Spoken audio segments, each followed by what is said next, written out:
El papel sobre la mesa de la cocina era un pedazo de recibo arrancado a medias. Decía: «Viajamos por 5 días, mamá. Suerte». Ni siquiera un feliz cumpleaños. Me llamo Mercedes. Cumplí 72 años esa misma mañana. Soy viuda y relojera de oficio. Lo que Fernando no sabía era que yo llevaba años contando los segundos para que cometiera un error.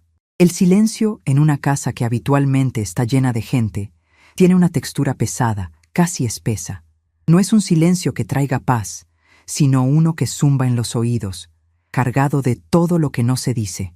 Desperté a las 6 de la mañana, como lo he hecho durante las últimas 5 décadas de mi vida. Mi cuerpo ya no necesita un despertador. Tiene su propio mecanismo interno, un resorte que se tensa con la primera luz del alba, filtrándose por las delgadas cortinas de la habitación de servicio. Esa era mi habitación ahora, la de servicio. Al abrir los ojos, me quedé mirando el techo desconchado.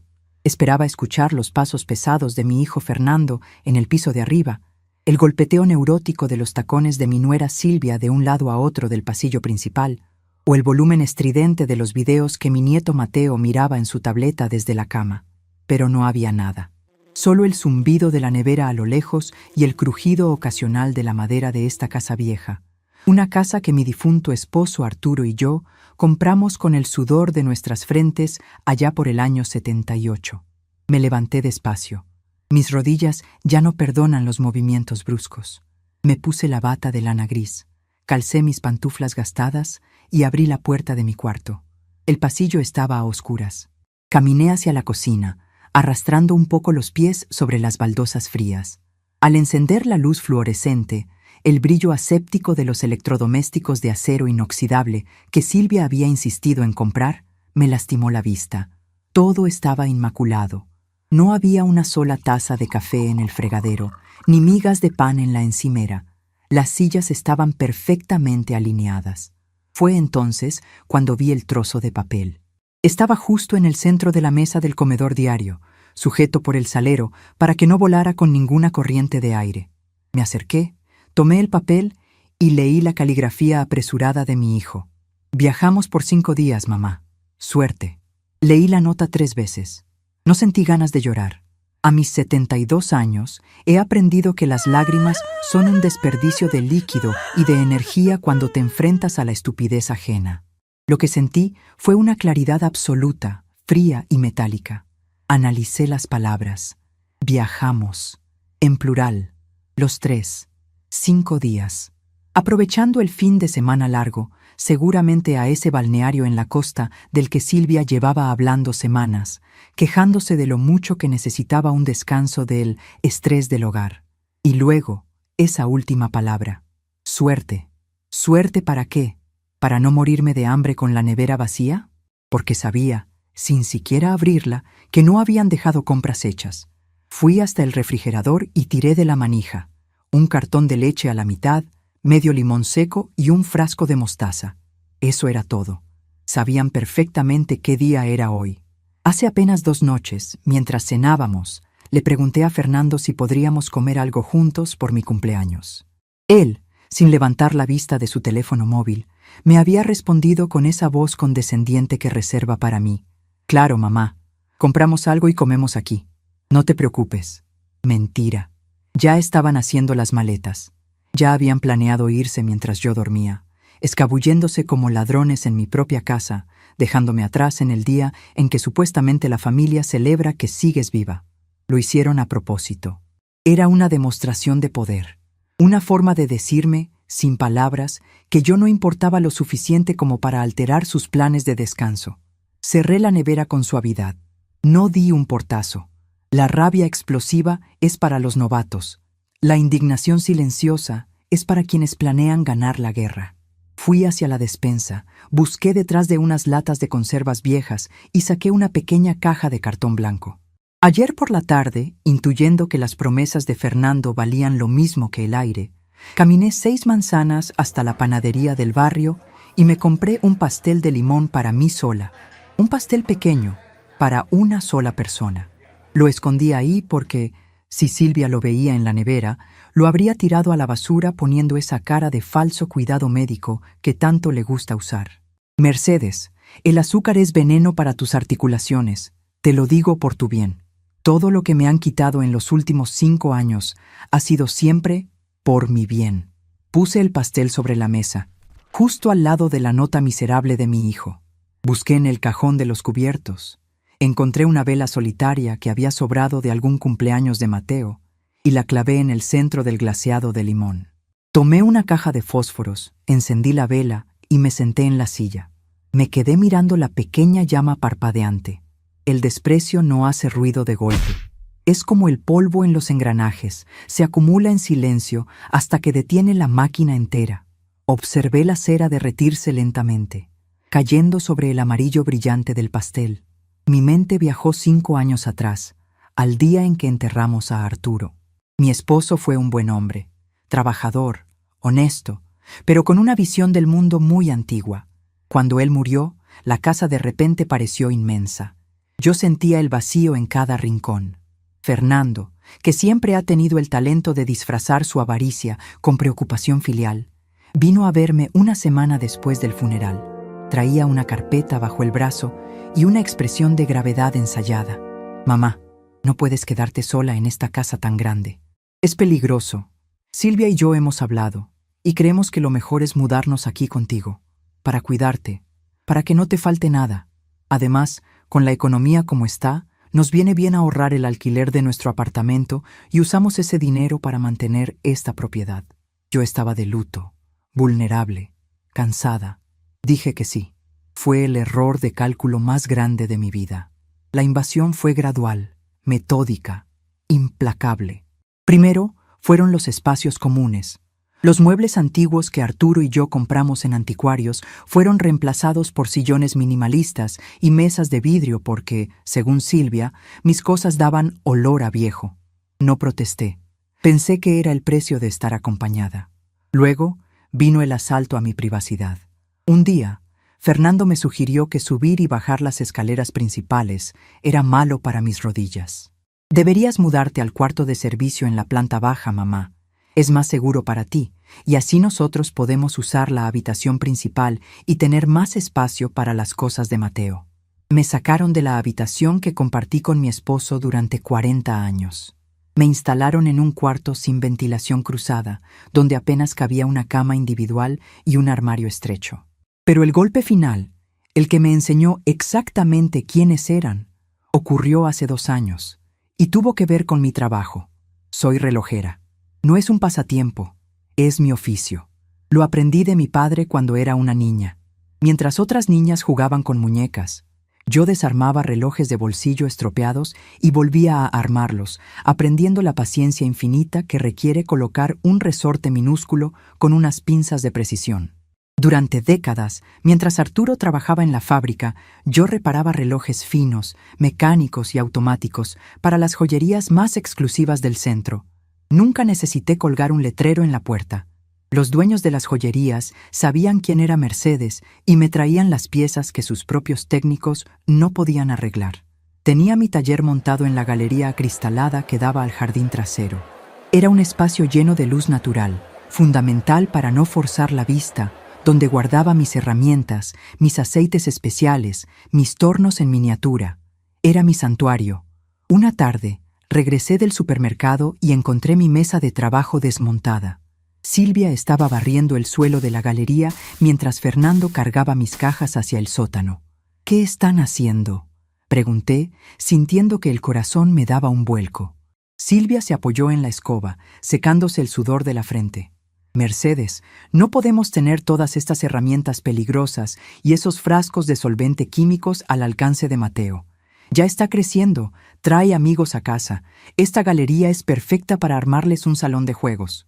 «Ese es mi lugar de trabajo», le dije, manteniendo la voz nivelada, aunque por dentro hervía. Fernando apareció por la puerta del sótano, frotándose las manos llenas de polvo. «Mamá, seamos realistas. Ya casi no trabajas. Vives de la pensión de papá. Esos relojitos que arreglas de vez en cuando son un pasatiempo. Te hemos acomodado una mesa en el sótano. Ahí estarás tranquila y no molestarás a nadie». Silvia añadió el comentario que se convertiría en su muletilla favorita para el resto de mis días en esa casa. «Además, Mercedes, acéptalo. Estás desfasada. Eres muy lenta para recoger tus cosas. El mundo va a otra velocidad ahora. Vives en el pasado. Desfasada. Esa fue la palabra que usó. Fuera de fase. Obsoleta. No discutí. No grité. Observé cómo bajaban 40 años de mi vida profesional a un sótano húmedo donde la luz natural era solo un recuerdo. Me tragué la humillación. Dejé que pensaran que habían ganado y bajé tras ellos para asegurarme de que no rompieran nada.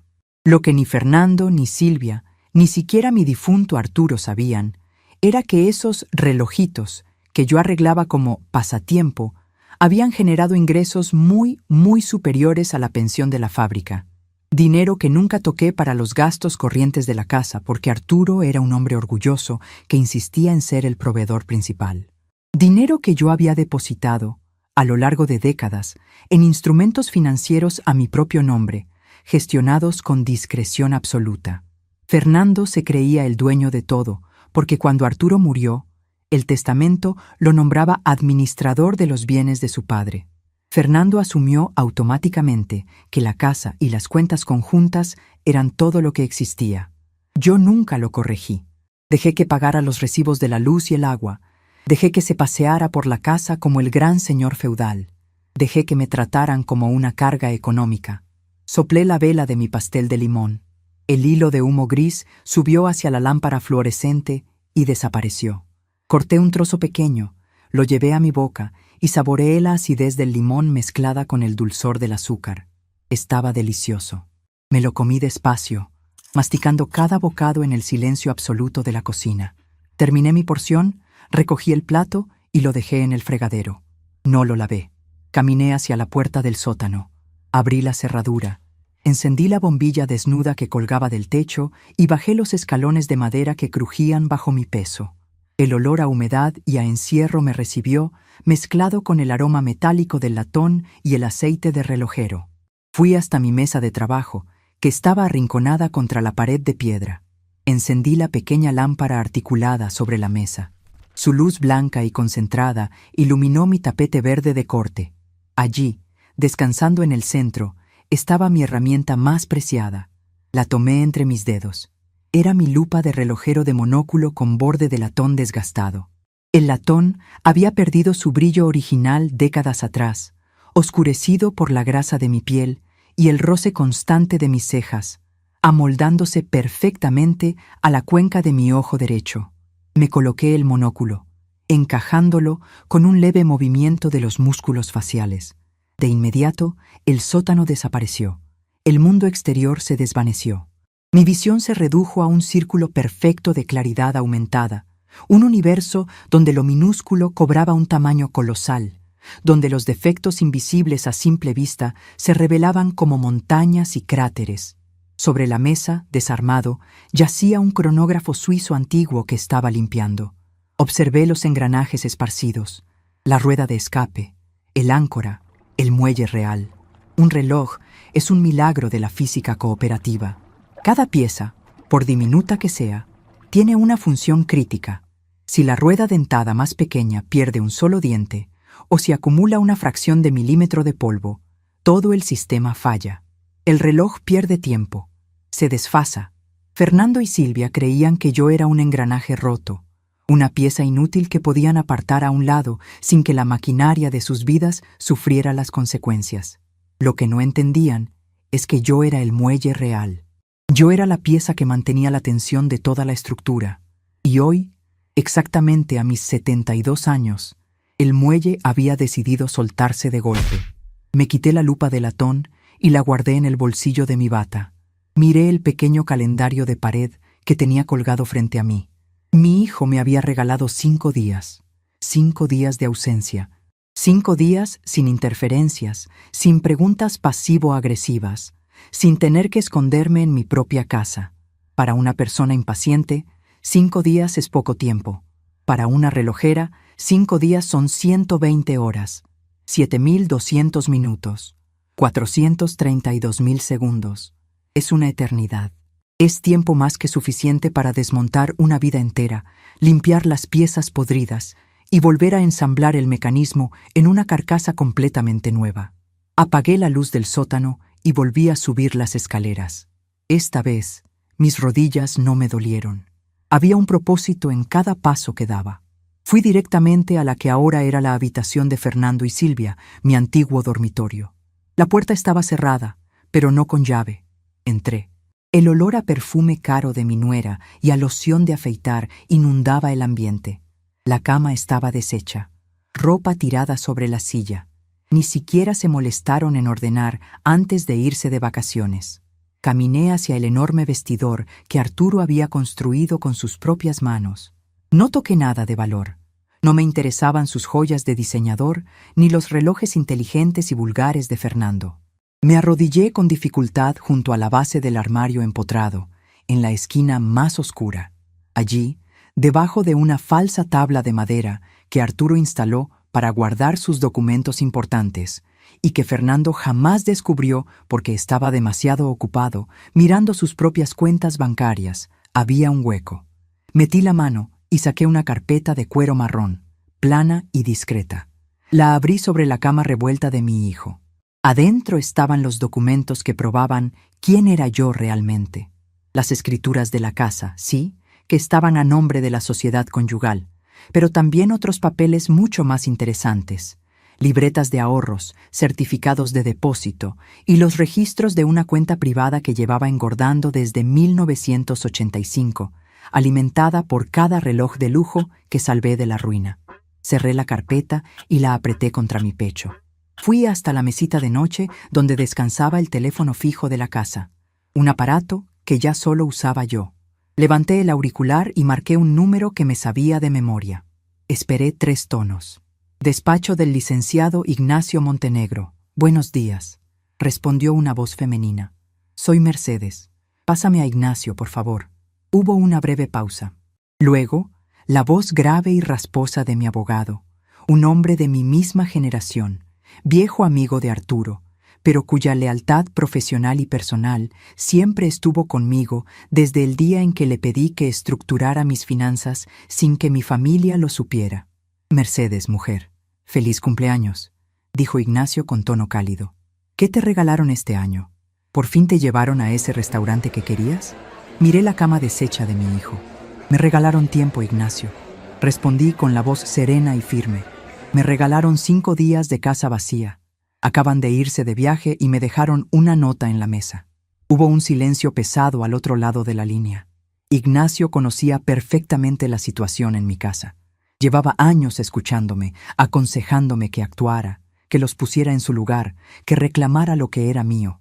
Y yo siempre le pedía paciencia. Le decía que las cosas debían caer por su propio peso. Entiendo, dijo Ignacio, y su tono cambió, volviéndose completamente profesional, afilado. ¿Significa esto que llegó la hora? Llegó la hora. El reloj ya no admite más cuerda. Bien. ¿Qué necesitas? Necesito que nos veamos en 1 hora en tu oficina. Ten lista toda la documentación que revisamos en diciembre. Y llama al gerente de mi sucursal bancaria.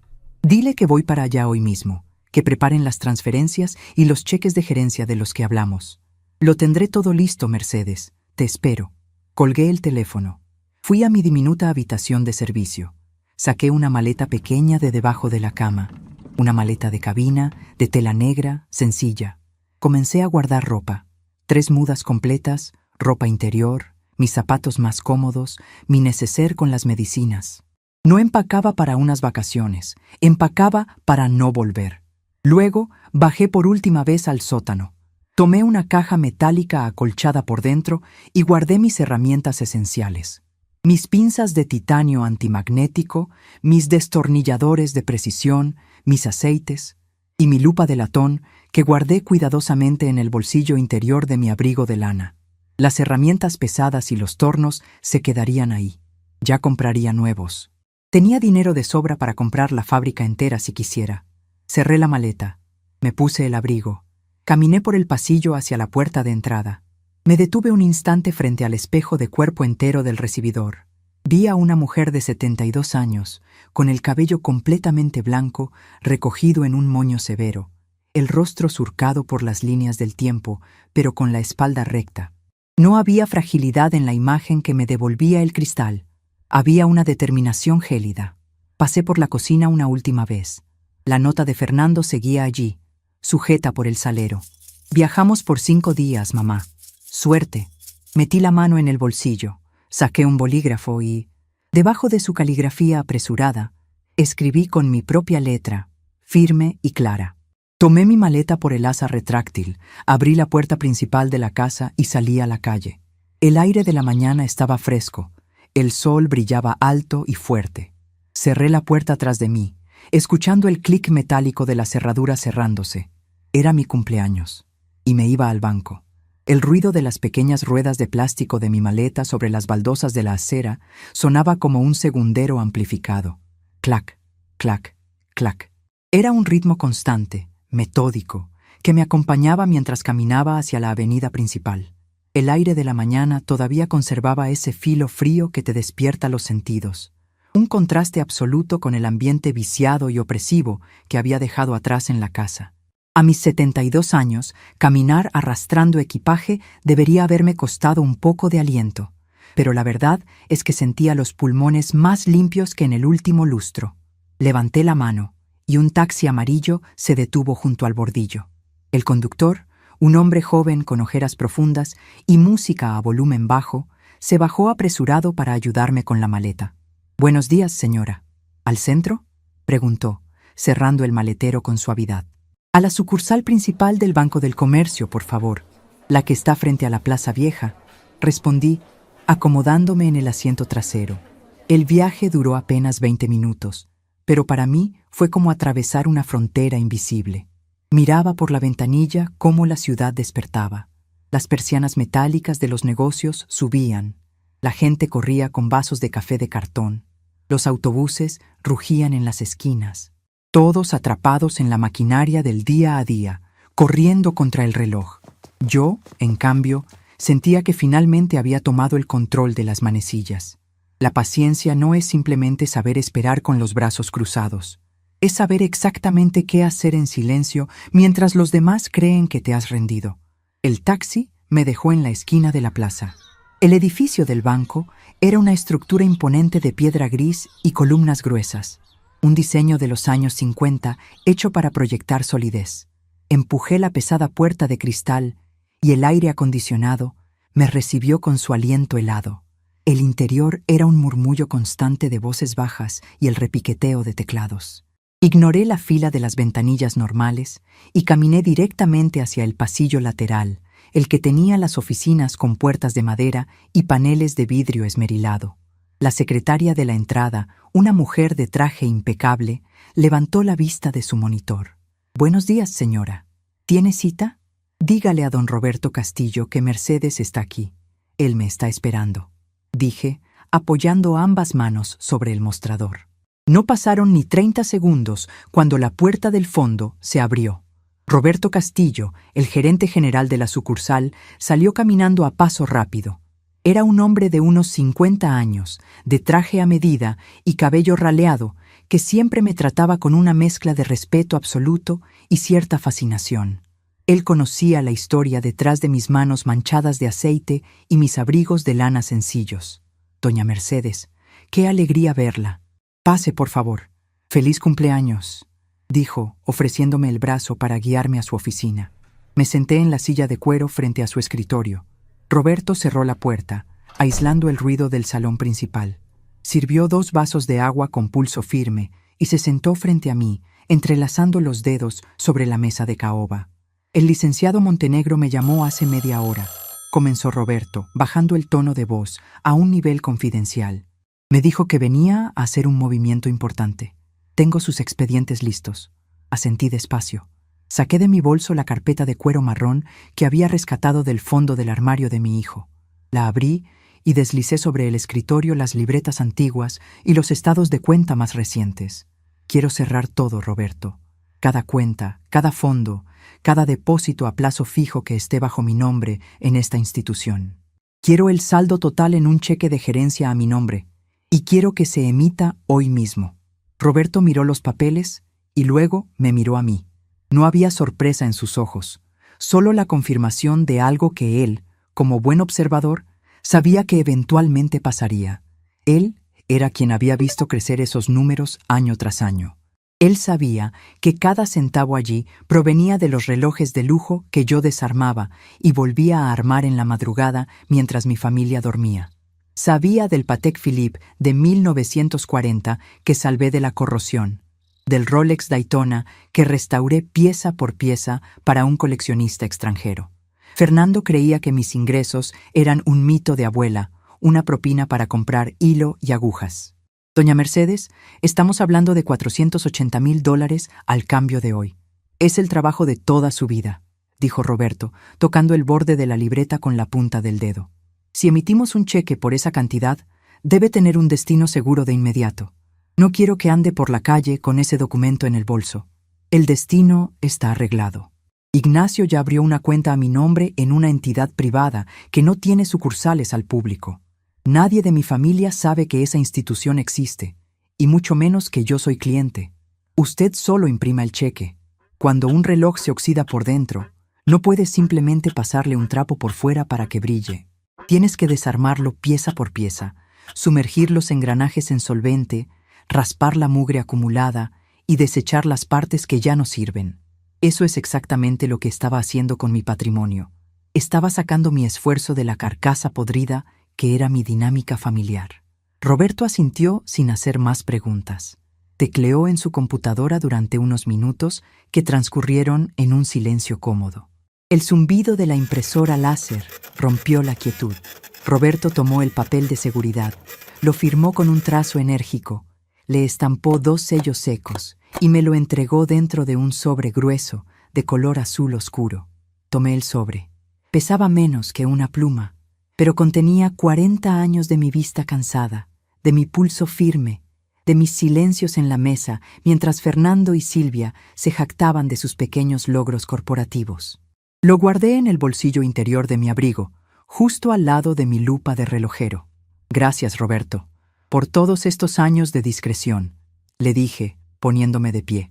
El honor ha sido mío, doña Mercedes. Si alguna vez necesita algo, ya sabe dónde encontrarme.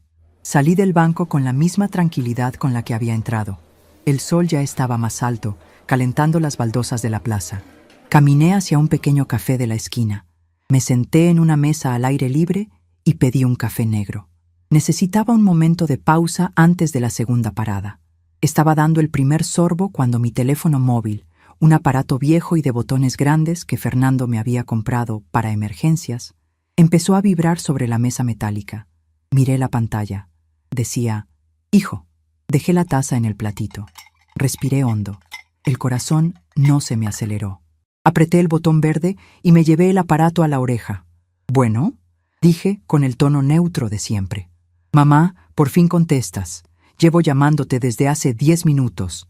La voz de Fernando sonaba irritada, acompañada por el ruido estático del viento golpeando contra la ventanilla de un coche en movimiento. Estamos en la carretera. Había un tráfico espantoso para salir de la ciudad. Estaba ocupada, Fernando. ¿Qué pasa? Nada. Solo quería avisarte de un par de cosas que se me olvidaron en la prisa de esta mañana. Ni siquiera un «Feliz cumpleaños, mamá. Perdón por irnos así». Su mente operaba en un carril completamente separado de la empatía. Escuché la voz de Silvia de fondo, aguda y quejumbrosa. «Dile lo del fontanero, Fernando, que no se le vaya a olvidar». «Sí, eso», continuó mi hijo. «Mamá, a las 11 va a ir el fontanero a revisar el desagüe del baño de arriba, el de nuestro cuarto. Tienes que estar atenta al timbre para abrirle. No te vayas a ir a la panadería a esa hora ni te encierres en el sótano con tus cosas, por favor». Di un sorbo lento a mi café. El líquido oscuro me calentó la garganta. «El fontanero. Entiendo. Y otra cosa», añadió, con ese tono condescendiente que usaba cuando sentía que me estaba haciendo un favor al darme tareas. «Si tienes tiempo en la tarde, ¿puedes barrer las hojas secas del patio trasero? Es que Silvia dice que si llueve se van a tapar las coladeras y no queremos regresar de nuestro descanso a limpiar un desastre. El descaro es una especie de ceguera voluntaria». Fernando no podía ver a la mujer que tenía al otro lado de la línea. Veía a una empleada doméstica que no cobraba sueldo, a una guardiana de sus comodidades que no merecía ni un trozo de pastel en su día. «No te preocupes por el desastre, Fernando», respondí, pronunciando cada palabra con una claridad cristalina. «Te aseguro que la casa va a quedar exactamente en el estado en el que debe estar». Perfecto. Bueno, te dejo que voy a rebasar a un camión. Ahí te compramos un llavero o algo en la playa por tu cumpleaños. Suerte. La llamada se cortó. Miré el teléfono por un segundo antes de guardarlo en mi bolso. Suerte. Otra vez esa palabra. Los mediocres siempre le atribuyen a la suerte lo que los meticulosos construyen con estrategia. Dejé un billete bajo la taza de café, tomé mi maleta y retomé mi camino. El despacho de Ignacio Montenegro estaba a solo 3 manzanas de allí. Era un edificio antiguo, de los pocos que todavía conservaban ascensores de reja metálica y puertas de madera de roble. Subí al 3er piso. El pasillo olía a cera para pisos y a tabaco viejo. Empujé la puerta de cristal esmerilado que decía Montenegro y Asociados, en letras doradas. La secretaria me hizo pasar de inmediato. Ignacio estaba de pie junto a la ventana de su oficina, mirando la calle. Cuando entré, se giró. Era un hombre alto, de hombros anchos que empezaban a encorvarse por la edad, con un bigote gris y ojos afilados que no perdían detalle. Se acercó, me tomó de los hombros y me dio un beso en la mejilla. 72 años, Mercedes, y te ves más entera que muchos de mis clientes de 40, dijo, ofreciéndome la butaca de cuero frente a su escritorio que estaba cubierto de carpetas amarillas. No tengo tiempo para verme frágil, Ignacio. ¿Tienes lo que te pedí? Ignacio se sentó pesadamente en su silla giratoria, juntó las manos y asintió. Lo tengo todo, pero antes de que firmes nada, quiero que entiendas bien lo que estamos haciendo, Mercedes. Sé que conoces la situación, pero mi deber es decírtelo en voz alta. Te escucho. Ignacio sacó un documento grueso de una de las carpetas. Era una copia certificada de las escrituras de mi casa. Cuando Arturo murió, Fernando asumió el control porque Arturo le había firmado un poder administrativo general un año antes, cuando empezó a sentirse mal. Ese poder le permitía a tu hijo pagar impuestos, hacer trámites en el ayuntamiento y manejar la cuenta corriente donde caía la pensión. Fernando, en su infinita ignorancia y arrogancia, confundió administrar con heredar. Ignacio hizo una pausa, golpeando el papel con el dedo índice. Esta casa fue comprada bajo un régimen de bienes donde tú y Arturo eran dueños en partes iguales. Pero el testamento de Arturo, el que yo redacté y que Fernando nunca quiso leer completo porque le aburría la jerga legal, tenía una cláusula muy clara. Al morir él, su mitad pasaba automáticamente a ti. Eres la dueña del 100% de la propiedad, Mercedes. Fernando no tiene ni un ladrillo a su nombre. Es, legalmente hablando, un invitado tuyo, un huésped prolongado. Asentí. Yo lo sabía. Arturo y yo lo habíamos decidido así para protegerme. Lo que nunca imaginamos es que la amenaza vendría de nuestro propio hijo. Y el poder administrativo que tiene Fernando, insinué. Es papel mojado si tú lo decides, completó Ignacio. Se cancela con una firma tuya. En el momento en que estampes tu nombre en este documento que tengo aquí, Fernando pierde cualquier autoridad legal sobre la casa, sobre los recibos, sobre todo. Quiero firmarlo ahora mismo. Ignacio me empujó el documento y me ofreció su pluma estilográfica. Tomé la pluma. El metal frío se sintió pesado y correcto en mi mano. Firmé con trazos seguros. No me tembló el pulso. Era la misma firmeza con la que colocaba un engranaje microscópico en su eje. Hecho, dijo Ignacio retirando el papel. Ahora, el siguiente paso. Tienes 5 días antes de que regresen. ¿Qué quieres hacer con la casa? ¿Quieres que inicie un proceso formal de desalojo? Toma tiempo, pero es seguro. Negué con la cabeza. Un proceso formal significaba notificaciones, peleas en la puerta, Silvia haciendo un escándalo en el vecindario y Fernando usando a mi nieto Mateo como escudo emocional. No iba a permitirles ese escenario. No voy a pelear en los tribunales por una casa que ya es mía, Ignacio. Voy a recuperar mi espacio hoy. Quiero que contrates a una empresa de mudanzas de tu confianza, de las que embalan todo rápido y no hacen preguntas. Y necesito a un cerrajero. Ignacio enarcó una ceja, una sonrisa de medio lado asomando bajo su bigote. ¿Los vas a dejar en la calle? No soy un monstruo, Ignacio. Soy una mujer justa. Dile a la empresa de mudanzas que empaque absolutamente todas las pertenencias de Fernando, de Silvia y del niño. Su ropa, sus muebles minimalistas, sus juguetes, sus televisores, todo lo que compraron ellos. Que no toquen ni un solo mueble antiguo mío, ni mis herramientas del sótano. Quiero que lleven todas sus cajas a un depósito de alquiler a las afueras de la ciudad. Paga el primer mes de alquiler del depósito por adelantado. Que tengan 30 días para buscar dónde meter sus cosas. ¿Y tú? ¿Te vas a quedar en la casa sola? No. La casa está contaminada de su arrogancia. Va a tardar en ventilarse. Me voy a ir a un hotel céntrico, uno cómodo. La maleta que traigo conmigo tiene lo necesario. La casa se quedará cerrada, vacía, bajo llave. Las nuevas llaves las tendremos tú y yo. Cuando ellos regresen de su viajecito de 5 días buscando a la sirvienta para que les lave la ropa de playa, se van a encontrar con una puerta que no abre y una nota tuya pegada en la madera. Ignacio soltó una carcajada seca, áspera, que resonó en las paredes de madera del despacho. Era la risa de un hombre que llevaba 5 años viendo cómo me pisoteaban y que finalmente veía la balanza equilibrarse. Dios santo, Mercedes, eres quirúrgica. Arturo siempre decía que tenías la mente más fría que él había conocido. Arturo era un romántico. Yo soy relojera, Ignacio. Si una pieza no funciona, la sacas. Pasamos la siguiente hora ultimando los detalles. Ignacio hizo 3 llamadas. Una a la empresa de mudanzas, que prometió estar en mi casa a la 1 de la tarde con una cuadrilla de 5 hombres y cajas de cartón grueso. Otra a un cerrajero de su entera confianza. Y la última, a un hotel de 4 estrellas cerca del Parque Central, donde reservó una habitación amplia para mí sin límite de tiempo. Salimos juntos del despacho. Ignacio insistió en acompañarme. Subimos a su coche, un sedán oscuro y silencioso, y condujimos de vuelta a mi barrio. Llegamos a mi casa justo al mediodía. El sol golpeaba de lleno contra la fachada blanca. La calle estaba desierta, típica tranquilidad de un día festivo en los suburbios. El fontanero que Fernando había mencionado nunca llegó, o si llegó, se fue al no encontrar respuesta. Me importaba poco. El cerrajero, un hombre corpulento con un chaleco lleno de herramientas, ya nos esperaba sentado en los escalones del porche. «Buenas tardes, licenciado». «Señora», saludó el cerrajero, poniéndose de pie y sacando un taladro de su caja. «Adelante, Ramón. Cambia las cerraduras de la puerta principal, la puerta trasera del patio y la puerta del garaje. Pon los cilindros de máxima seguridad que trajiste», ordenó Ignacio. Me quedé de pie en la acera, apoyada en el asa de mi maleta, observando. El cerrajero subió los escalones, encajó la broca del taladro en el centro de la cerradura vieja y apretó el gatillo. El ruido agudo del metal perforando metal rasgó el silencio de la calle.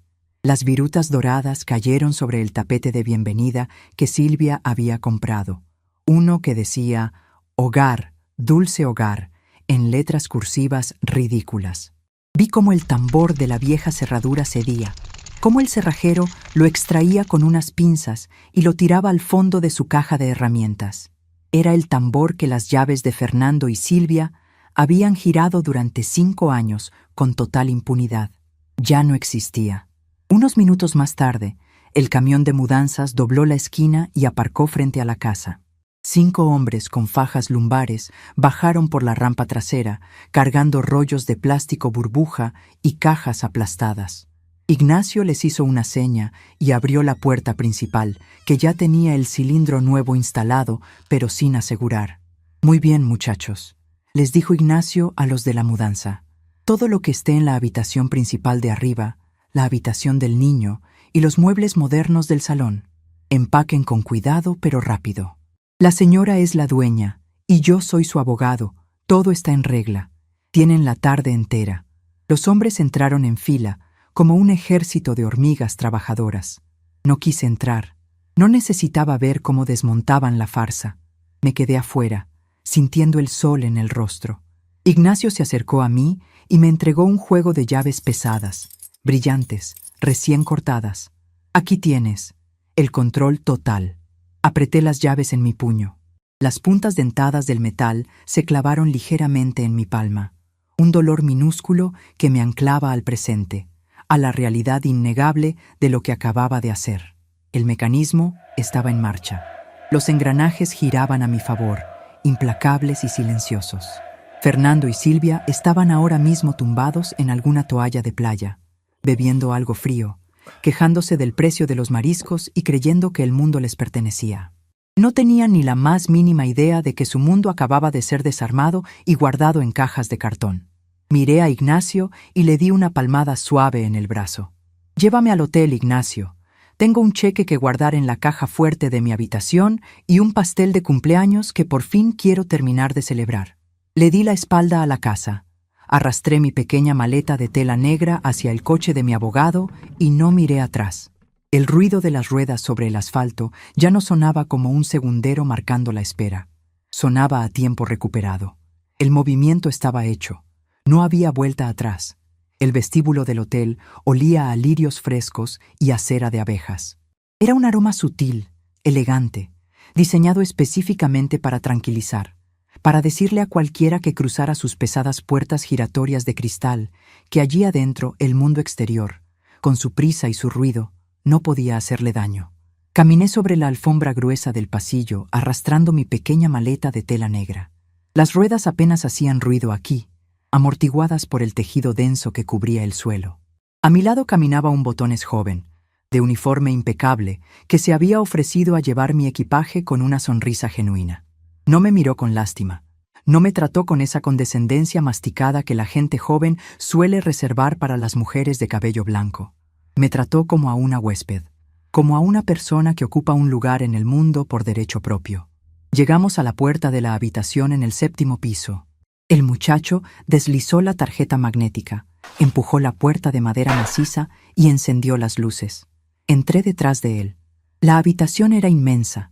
Tenía un ventanal que iba del suelo al techo, mostrando la ciudad extendida bajo la luz del mediodía.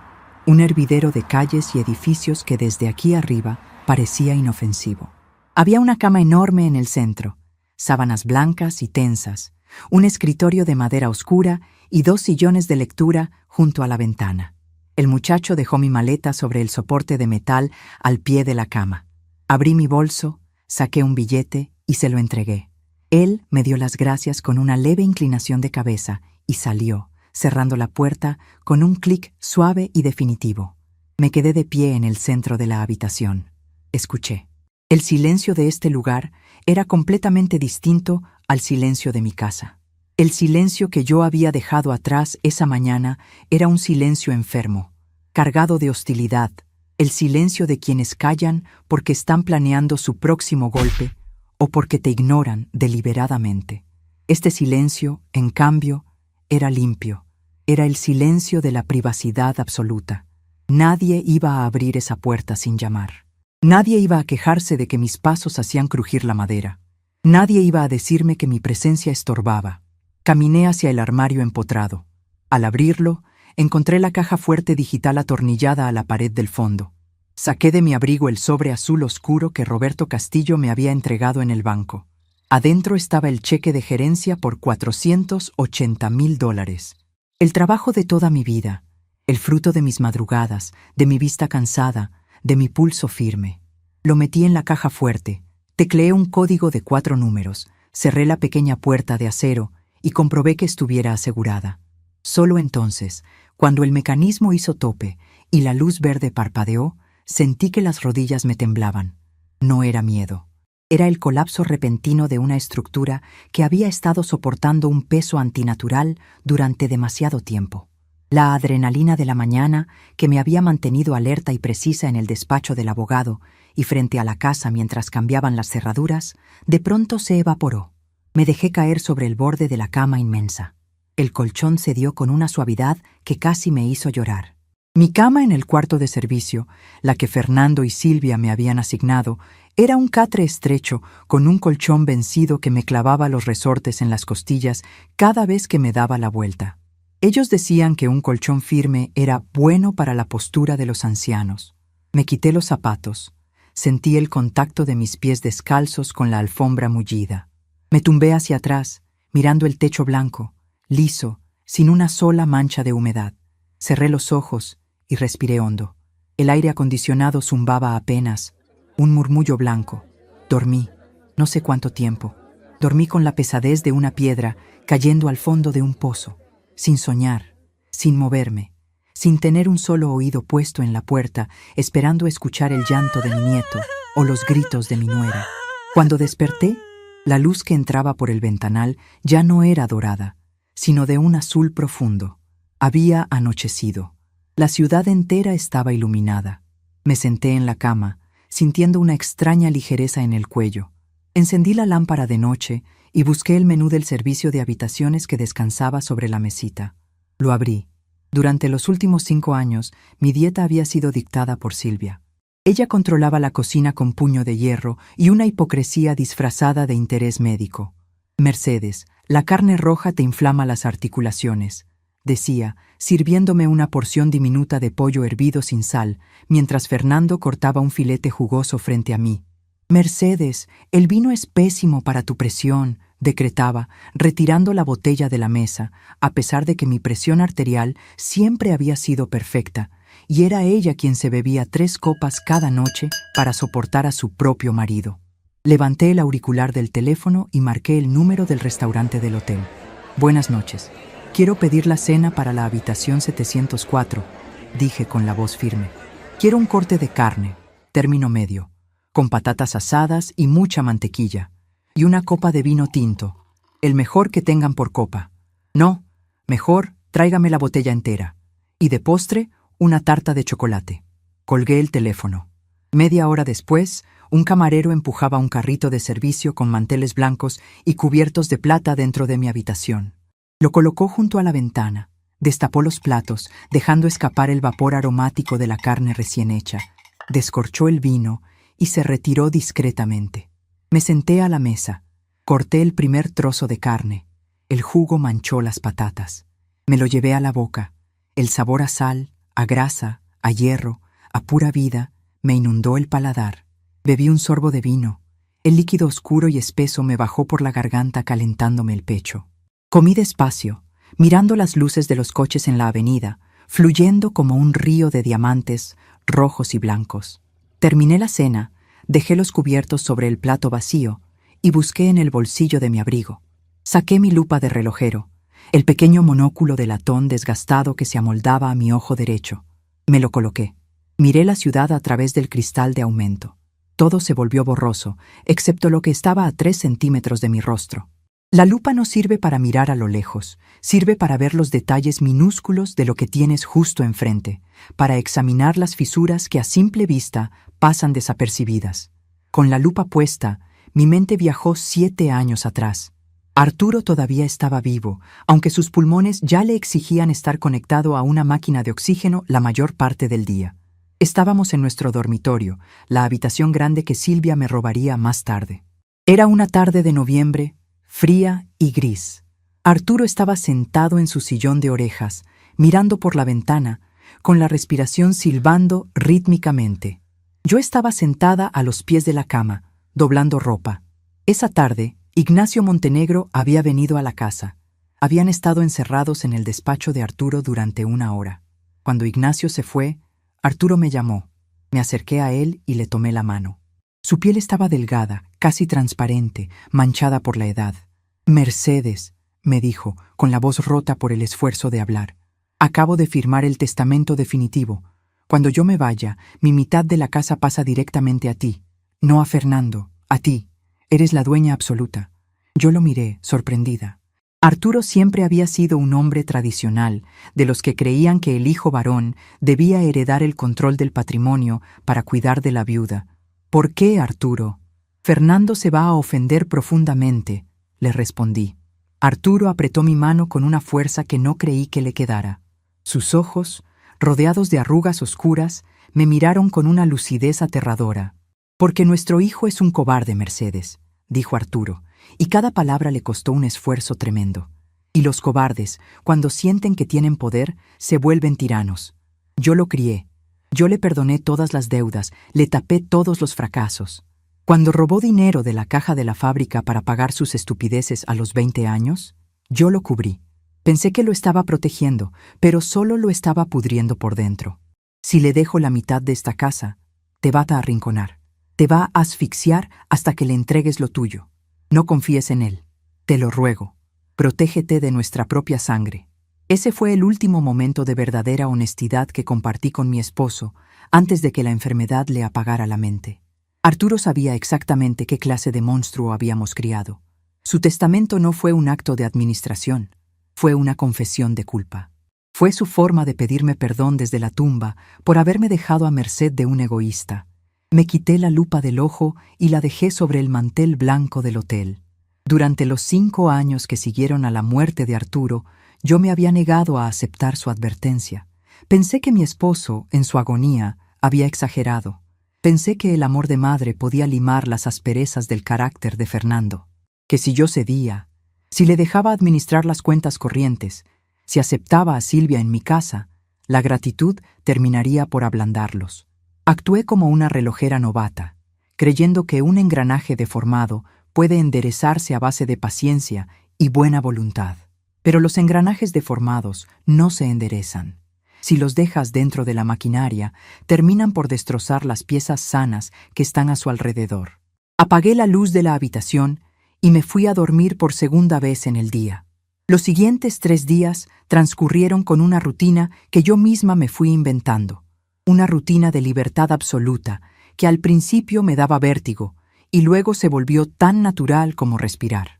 La mañana del segundo día salí del hotel y tomé un taxi hacia una dirección que Ignacio me había dado. No era un banco tradicional. Era una oficina discreta en el piso 20 de un edificio de cristal en el distrito financiero. Allí me recibió una mujer de mi edad, de traje oscuro y modales exquisitos. No hubo filas, no hubo formularios incomprensibles. Ignacio ya había preparado el terreno. Entregué el cheque de gerencia, firmé 3 documentos y en menos de media hora, mis $480,000 estaban depositados en un fondo de inversión privado, a mi nombre exclusivo, protegido por cláusulas de confidencialidad que ni un ejército de abogados contratados por Fernando podría perforar. Su patrimonio está sembrado en tierra firme, doña Mercedes, me dijo la mujer, entregándome una tarjeta negra y lisa. Nadie, absolutamente nadie, puede tocar esto sin su presencia física y su firma. Salí de allí sintiendo que caminaba 10 centímetros por encima de la acera. El tercer día, fui a un centro comercial. Entré a las tiendas que siempre miraba desde afuera cuando acompañaba a Silvia a hacer sus compras exorbitantes.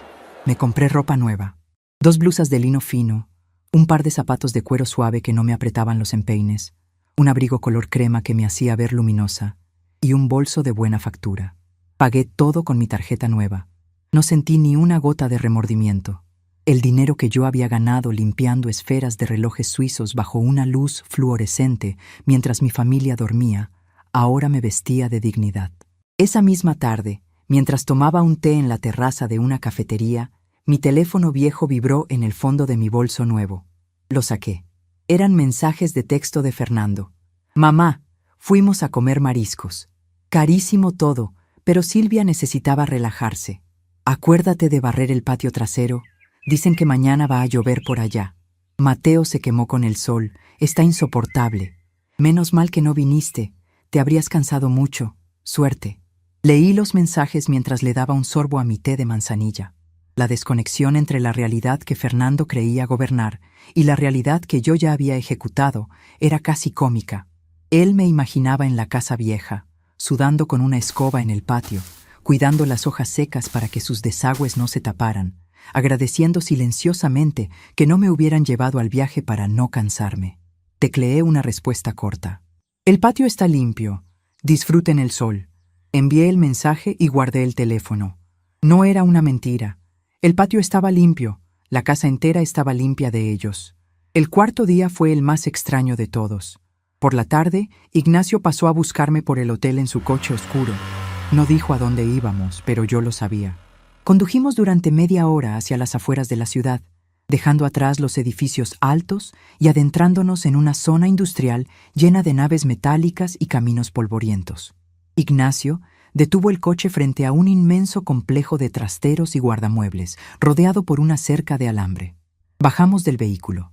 Ignacio habló con el guardia de seguridad, le mostró un papel y nos abrieron la barrera. Caminamos por un pasillo largo de hormigón, flanqueado por puertas metálicas enrollables de color naranja. Nos detuvimos frente al número 405. Ignacio sacó una llave, abrió el candado pesado y tiró de la manija hacia arriba. La puerta de metal subió con un estruendo que retumbó en el pasillo vacío. Me quedé de pie en el umbral, mirando hacia el interior. El trastero era grande, del tamaño de un garaje para 2 coches, y estaba lleno hasta el techo. Era un monumento al egoísmo, meticulosamente embalado en cajas de cartón corrugado. Vi el sofá minimalista de cuero blanco que Silvia había comprado para reemplazar el tresillo antiguo de Arturo. Vi el televisor de 60 pulgadas de Fernando, envuelto en plástico de burbujas. Vi las decenas de cajas de zapatos de diseñador de mi nuera, apiladas unas sobre otras. Vi las cajas transparentes repletas de los juguetes caros y abandonados de Mateo.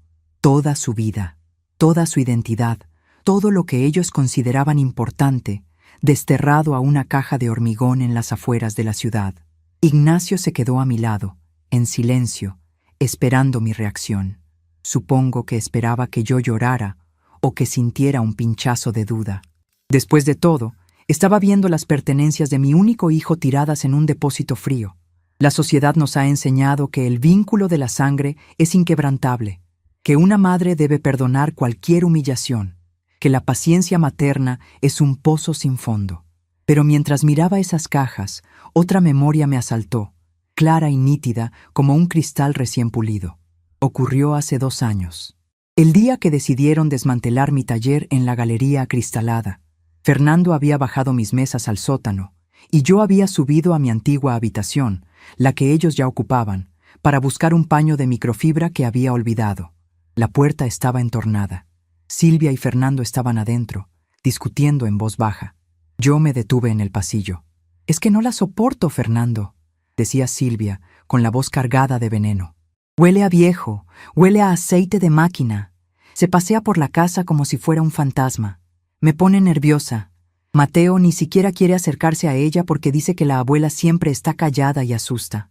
«Paciencia, mi amor», respondió Fernando, con ese tono calculador que había heredado de nadie.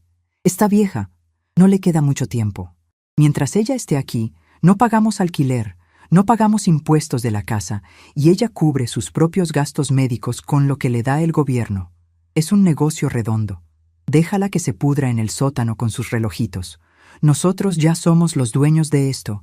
Ella está desfasada, ya no pertenece a nuestro mundo. A veces, para que el tiempo avance, tienes que tener el valor de quitarle las manecillas a quienes solo saben atrasar tu vida». En ese momento, parada en el pasillo de mi propia casa, algo dentro de mí se rompió limpiamente. No fue un desgarro doloroso, fue un chasquido mecánico, como cuando el muelle real de un reloj cede por exceso de tensión. A partir de ese segundo, Fernando dejó de ser mi hijo.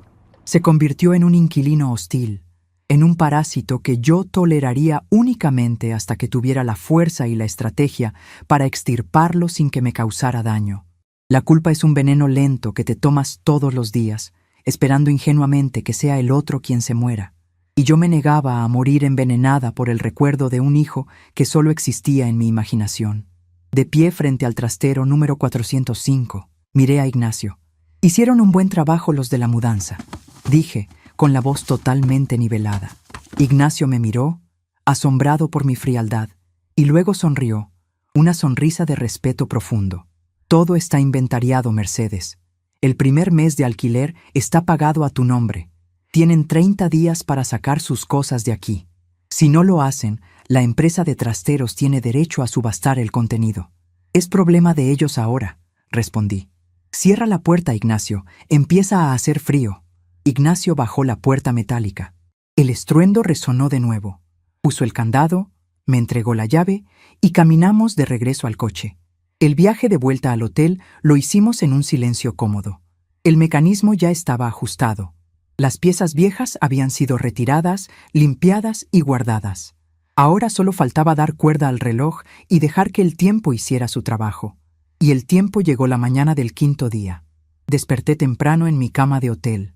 El sol brillaba con fuerza sobre la ciudad. Pedí un desayuno ligero, me di una ducha caliente sin que nadie golpeara la puerta exigiéndome que me diera prisa, y me vestí con mi ropa nueva. Me senté en el sillón junto a la ventana, con una taza de café en la mano, a esperar. A las 11 de la mañana, mi teléfono viejo, el que estaba sobre la cama, sonó con un tono agudo y estridente. No era un mensaje, era una llamada. Caminé hacia la cama y miré la pantalla. La palabra hijo parpadeaba histéricamente. No contesté de inmediato. Dejé que sonara. 1, 2, 3, 4 tonos. La llamada se cortó. El silencio regresó a la habitación por un segundo, pero de inmediato el aparato volvió a vibrar, deslizándose unos centímetros sobre la colcha blanca debido a la insistencia. Sabía exactamente lo que estaba ocurriendo en ese preciso instante.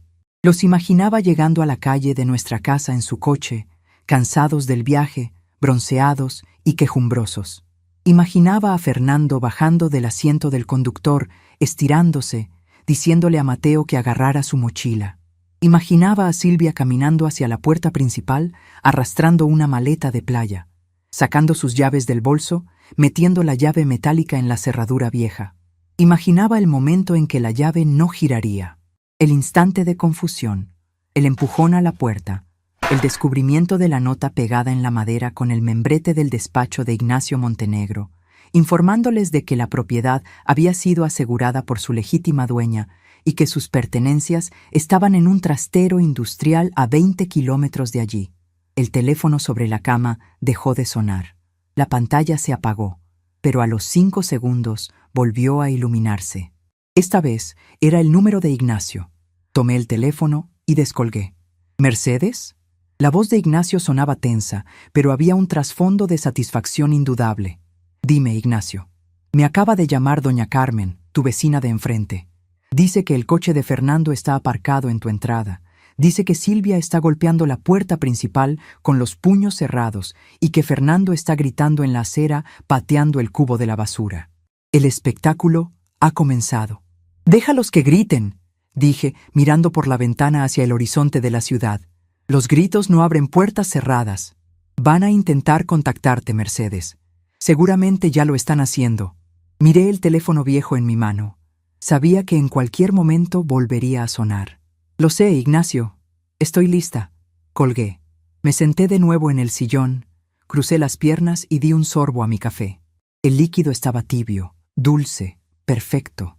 Entonces, el teléfono comenzó a vibrar de nuevo en mi regazo. No parpadeaba el nombre de mi hijo esta vez. Era un número que no estaba guardado en la agenda, pero que reconocí de inmediato. Era el móvil de Silvia. El reloj había marcado la hora exacta, y yo, por primera vez en 5 años, tenía todo el tiempo del mundo para decidir cuándo responder. El teléfono vibraba sobre mi regazo con la insistencia de un insecto atrapado. Miré la pantalla. El número de Silvia seguía parpadeando, iluminando el cristal con una luz fría. Dejé que sonara hasta que el aparato estuvo a punto de rendirse y, justo en el último segundo, descolgué. No dije hola, no dije absolutamente nada. Simplemente me llevé el auricular a la oreja y dejé que el silencio de mi lado de la línea hiciera su trabajo. «Mercedes». El grito agudo de mi nuera me obligó a alejar un poco el teléfono. «¿Qué significa esta locura? Estamos en la calle. La llave no entra y hay un papel ridículo pegado en la puerta. Abre la puerta ahora mismo. Mateo está llorando y hace un calor espantoso». Su voz no tenía el tono condescendiente y meloso que solía usar cuando me decía que el azúcar era veneno para mis articulaciones. Era la voz de alguien que acababa de chocar contra un muro a toda velocidad y todavía no entendía de qué estaba hecho el ladrillo. «La puerta no se va a abrir, Silvia», respondí, con un tono tan plano y monótono como el zumbido del aire acondicionado de mi habitación. «Porque la cerradura es nueva y la casa está vacía». Escuché un forcejeo al otro lado de la línea, el sonido de la respiración agitada de mi nuera, y luego la voz grave y atropellada de mi hijo, que evidentemente le había arrebatado el aparato de las manos. «Mamá, ¿qué demonios hiciste?», rugió Fernando. Podía imaginar perfectamente la vena de su cuello hinchada, el sudor resbalando por su frente quemada por el sol de la playa. «Llevo 10 minutos pateando la puerta del garaje. ¿Qué es esta nota del abogado de papá? Dice que sacaste nuestras cosas. Soy el administrador de esta propiedad, mamá. Voy a llamar a la policía ahora mismo y vas a tener un problema enorme». Di un pequeño sorbo a mi café. Estaba tibio, dulce, perfecto. Llama a la policía, Fernando. Por favor, hazlo, le dije, apoyando la taza en su platito de porcelana con un leve tintineo. Llámalos y explícales que estás intentando allanar una propiedad que está a mi nombre al 100%. Explícales que quieres forzar la cerradura de una casa donde ya no vives. El licenciado Montenegro estará encantado de mostrarles las escrituras actualizadas a los oficiales. Hubo un silencio pesado, el tipo de silencio que se produce cuando a un bravucón se le acaba el oxígeno. El cerebro de Fernando, acostumbrado a encontrar siempre el camino más fácil y a dar por sentadas mis sumisiones, estaba intentando procesar información para la que no estaba programado. «Mamá», su voz bajó un par de octavas, pasando de la ira a una confusión que rozaba el pánico. «¿De qué estás hablando? ¿Dónde están nuestras cosas? ¿Dónde estás tú? Tenemos que hablar de esto cara a cara. Esto es un malentendido. Estás confundida, confundida». Otra de sus palabras favoritas. Siempre intentaban patologizar mis decisiones para no tener que asumir las suyas. No estoy confundida en lo absoluto. Estoy en el bar del Hotel Grand Majestic, en el centro. Tienen exactamente 1 hora para venir aquí si quieren la llave del lugar donde dejé sus cajas. Si llegan en 61 minutos, me subiré a mi habitación y tendrán que averiguar por su cuenta en qué depósito de las afueras de la ciudad duerme su televisor de 60 pulgadas. Corté la llamada. No pulsé el botón rojo con furia. Lo deslicé con la misma suavidad con la que cierro la tapa de un reloj de bolsillo recién reparado. Me levanté del sillón. Caminé hacia el gran espejo de cuerpo entero que estaba junto a la puerta del baño. La mujer que me devolvió la mirada no era la anciana encorvada que barría el patio trasero con una bata gastada. Llevaba mi blusa de lino nueva, impecablemente planchada, y los zapatos de cuero suave que no me apretaban. Mi cabello blanco estaba recogido en un moño firme. Metí la mano en el bolsillo de mi pantalón de vestir y toqué el borde del latón de mi lupa de relojero. Sentir ese pequeño objeto frío contra mis yemas era mi ancla. Era la prueba física de que todo lo que estaba a punto de suceder me lo había ganado a pulso. Salí de la habitación y tomé el ascensor hasta la planta baja. El bar del Hotel Grand Majestic era un espacio diseñado para ahogar las miserias del mundo exterior. Tenía una iluminación tenue, dorada, que rebotaba en los paneles de caoba de las paredes y en las copas de cristal de la barra. Había música de jazz sonando a un volumen lo suficientemente bajo como para permitir la conversación, pero lo suficientemente alto como para garantizar la privacidad de cada mesa. El suelo estaba cubierto por una alfombra tan gruesa que absorbía el sonido de los pasos. Era el escenario opuesto al escándalo de vecindario que Silvia y Fernando estaban acostumbrados a montar. Elegí una mesa redonda en una esquina apartada, cerca de un ventanal que daba a la avenida, pero protegida por una gran planta de interior. Un camarero de chaqueta blanca se acercó de inmediato. «Buenas tardes, señora. ¿Qué le sirvo?» «Un vaso de agua mineral con hielo y limón, por favor, y no me traiga la cuenta hasta que yo se lo pida. Voy a recibir a 2 personas, pero no creo que se queden mucho tiempo». El camarero asintió y se retiró en silencio. Me senté con la espalda recta, apoyando las manos sobre la mesa de mármol frío. El luto por un hijo vivo es un proceso extraño y desolador. Cuando entierras a alguien, lloras lo que fue y lo que ya no será. Pero cuando decides cortar el lazo con un hijo que respira, camina y habla, lo que lloras es la ilusión. Lloras a la persona que creíste haber criado, al niño que alguna vez te tomó de la mano, y tienes que obligarte a mirar al extraño egoísta en el que se ha convertido sin justificarlo. Fernando había vaciado mi casa de recuerdos, había arrinconado mi vida en un sótano húmedo y había tratado mi dignidad como un trapo viejo. Yo ya había llorado por él en silencio durante 5 años. Ya no me quedaban lágrimas, solo una claridad absoluta y gélida. Tardaron 45 minutos en aparecer. Los vi entrar por las puertas giratorias del vestíbulo y el contraste fue tan brutal que casi sentí lástima por ellos.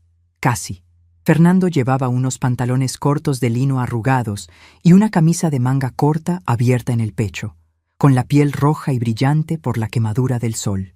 Silvia caminaba a su lado, arrastrando los pies en unas sandalias de playa, con un vestido de tirantes que dejaba ver manchas de crema solar mal esparcida en sus hombros. Ambos sudaban. Ambos tenían los ojos muy abiertos, escaneando el lujoso vestíbulo con una mezcla de furia y desorientación. Parecían dos náufragos que acababan de ser escupidos por el mar en medio de una fiesta de gala. Levanté una mano lentamente. Fernando me vio y caminó hacia mi mesa a zancadas pesadas, con Silvia pisándole los talones. Cuando llegaron frente a mí, Fernando se quedó de pie, apoyando ambas manos sobre la mesa de mármol, intentando usar su tamaño para intimidarme. Sus ojos estaban inyectados en sangre.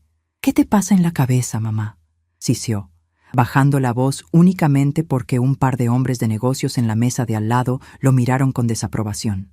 Dejamos a Mateo en el coche con el aire acondicionado, puesto porque no quería que viera a su abuela en medio de un ataque de demencia senil. «Danos las llaves de la casa ahora mismo». Se acabó la broma. Señalé las 2 sillas vacías frente a mí. «Siéntense. O dense la vuelta y salgan por donde entraron. Ustedes eligen». Silvia soltó un bufido de indignación, cruzó los brazos sobre el pecho y se dejó caer en una de las sillas con brusquedad. Fernando apretó la mandíbula, pero la autoridad en mi voz no le dejó otra opción. Se sentó pesadamente junto a su mujer. «Estás enferma, Mercedes», comenzó Silvia, lanzándome una mirada cargada de veneno puro. «Te dejamos sola 5 días y pierdes la cabeza. Cambiar las cerraduras, tirar nuestras cosas. ¿Tienes idea de lo que cuesta el mobiliario que teníamos en el salón? ¿Sabes el trauma que le vas a causar a tu nieto cuando le digamos que su abuela nos echó a la calle como a perros?» «Sus cosas no están tiradas, Silvia», respondí, con el tono de quien explica un ejercicio de matemáticas a un niño lento. «Están perfectamente embaladas en el trastero número 405 de un depósito en la zona industrial sur. El primer mes está pagado. Tienen 30 días para encontrar un apartamento de alquiler y llevárselas. Y sobre Mateo, el único trauma que ese niño tiene es crecer en una casa donde sus padres le enseñan a despreciar a los mayores». Fernando golpeó la mesa con el puño cerrado. El hielo en mi vaso tintineó. «Tú no nos vas a echar de ninguna parte», bramó Fernando, aunque sin atreverse a alzar la voz por encima de la música de jazz. «Soy el administrador. Papá me dejó el poder legal sobre todo. Esa casa es mía tanto como tuya. Y te advierto una cosa, mamá. Si no me das esas llaves en este instante, mañana a primera hora voy al banco. Voy a congelar la cuenta conjunta donde cae la pensión de papá. Te voy a cortar el grifo.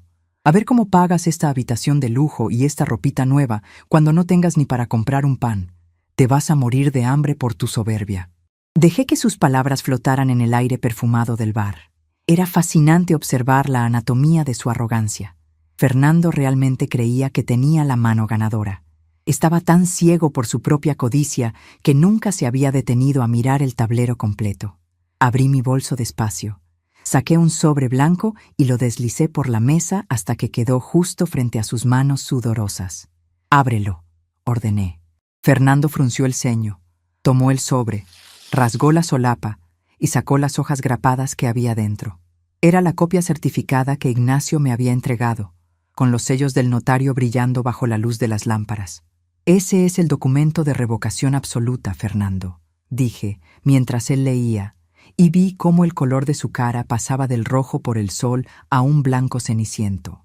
«El poder administrativo que tu padre te dio fue cancelado legalmente hace 3 días. Y si hubieras leído el testamento de Arturo hace 5 años, en lugar de asumir que lo sabías todo, te habrías enterado de que la mitad de la casa pasó directamente a mí. Eres dueño de exactamente nada. Eres un invitado al que se le acabó la invitación». Silvia se inclinó para leer por encima del hombro de su marido. Su boca se abrió ligeramente, pero no salió ningún sonido. «Pero... la pensión», tartamudeó Fernando, tragando saliva con dificultad, aferrándose al último clavo ardiendo de su poder imaginario. «La cuenta del banco. Yo soy el cotitular. Voy a vaciarla». Solté una risa muy corta, casi un suspiro.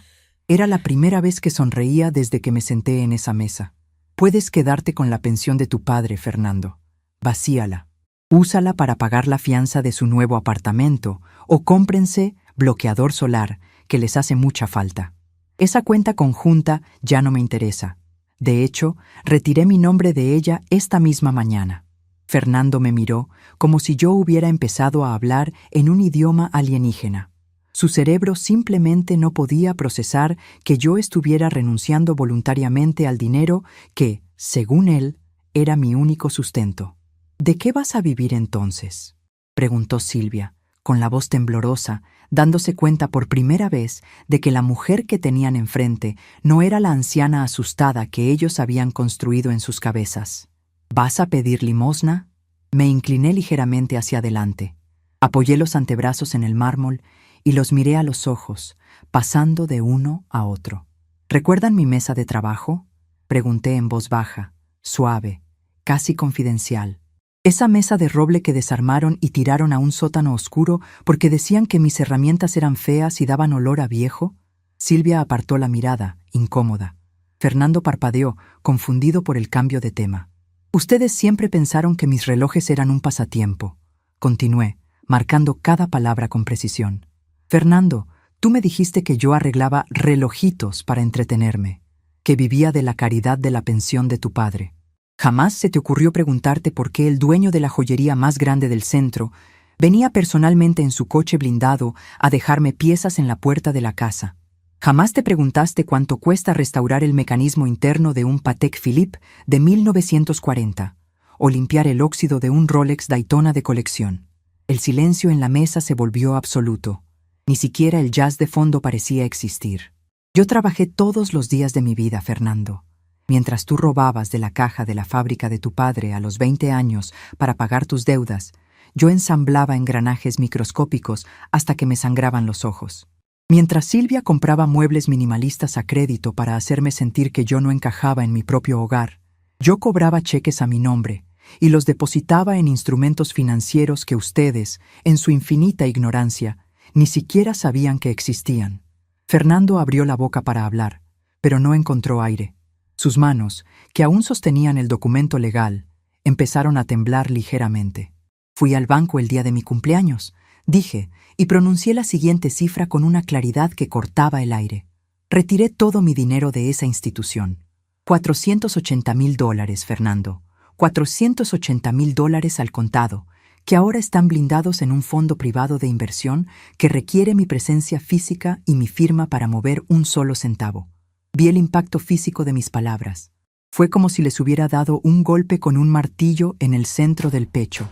Silvia soltó un jadeo ahogado y se llevó una mano a la boca. Fernando se hundió en su silla, los hombros caídos, la arrogancia evaporada en un instante. El número rebotaba en sus cabezas. $480,000. Una fortuna que había estado bajo su mismo techo, durmiendo en el sótano que ellos mismos habían designado como mi calabozo. Me dijiste que estaba desfasada, Silvia, dije girando la cabeza para mirar directamente a mi nuera, que ahora tenía los ojos llenos de lágrimas de frustración. Esa fue la palabra que usaste cuando tiraste mi vida al sótano.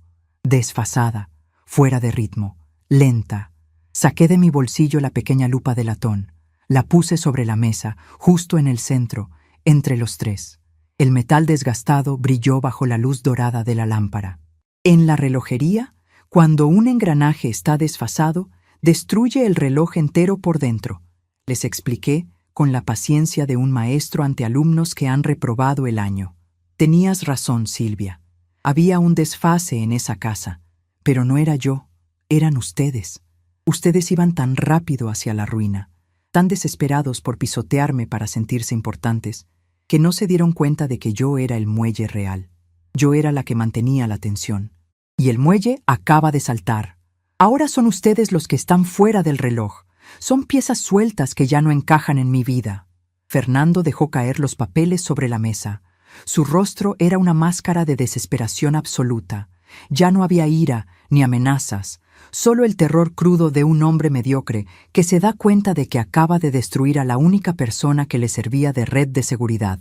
«Mamá, por favor», suplicó Fernando. Su voz se quebró, sonando repentinamente como el niño asustado que solía ser. «No nos hagas esto. No tenemos a dónde ir hoy. No tenemos dinero para pagar un hotel ni el depósito de un alquiler nuevo. Gastamos todo el efectivo en el viaje, pensando que volvíamos a casa. Somos tu familia». Silvia se aferró a esa palabra como un náufrago a una tabla podrida. «Mercedes, piensa en Mateo», lloriqueó mi nuera, estirando una mano por encima de la mesa para intentar tocar la mía, pero yo la retiré antes de que hiciera contacto. «Mateo te adora. Es tu sangre, tu nieto. No puedes dejar a un niño en la calle. No seas cruel». La manipulación emocional. El último recurso de los cobardes cuando la fuerza bruta falla. Usar a un niño como escudo protector para no asumir las consecuencias de sus propios actos. «No usen a mi nieto para tapar su miseria», respondí con la voz convertida en hielo. «Tienen el coche, tienen la tarjeta de crédito con la que Silvia se compra zapatos. Vayan a un motel barato, vayan a casa de los padres de Silvia. Resuelvan su vida, como los adultos independientes que tanto presumían ser mientras me robaban el oxígeno». Metí la mano en mi bolso una última vez. Saqué una llave metálica pequeña, tosca, con una etiqueta de plástico naranja que tenía el número 405 escrito con rotulador negro. La dejé caer sobre la copia del documento legal. «Esa es la llave del depósito donde está su vida», dije, poniéndome de pie.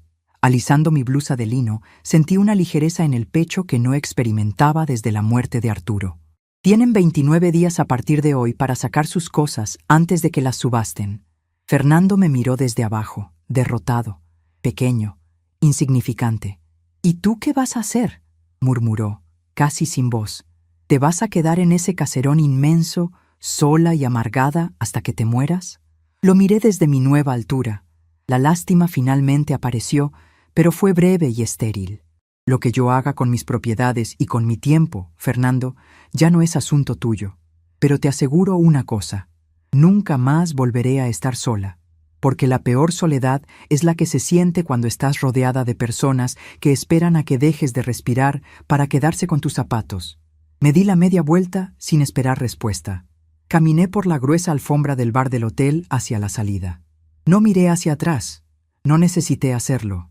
El silencio que dejé en esa mesa era más ensordecedor que cualquier grito. Levanté la mano, le hice una seña al camarero para que me trajera la cuenta a la habitación y crucé las puertas de cristal del vestíbulo hacia la calle. El sol de la tarde bañaba la ciudad con una luz naranja y cálida. El aire estaba limpio. El reloj estaba en hora perfecta. Y por primera vez en 5 años, yo era la dueña absoluta de cada uno de sus segundos. Pero la maquinaria aún no estaba completa. Quedaba una última pieza por limpiar, una casa que vaciar de fantasmas y una vida entera por empezar a vivir de verdad. El trayecto de regreso desde el bar hasta mi habitación transcurrió en una especie de duermevela consciente. Mis pies se movían sobre la alfombra gruesa de los pasillos del hotel, pero yo sentía que flotaba, desprovista repentinamente de un peso que había cargado durante 5 años. Entré en la habitación, cerré la puerta de madera maciza y me apoyé contra ella por un largo rato. No encendí las luces.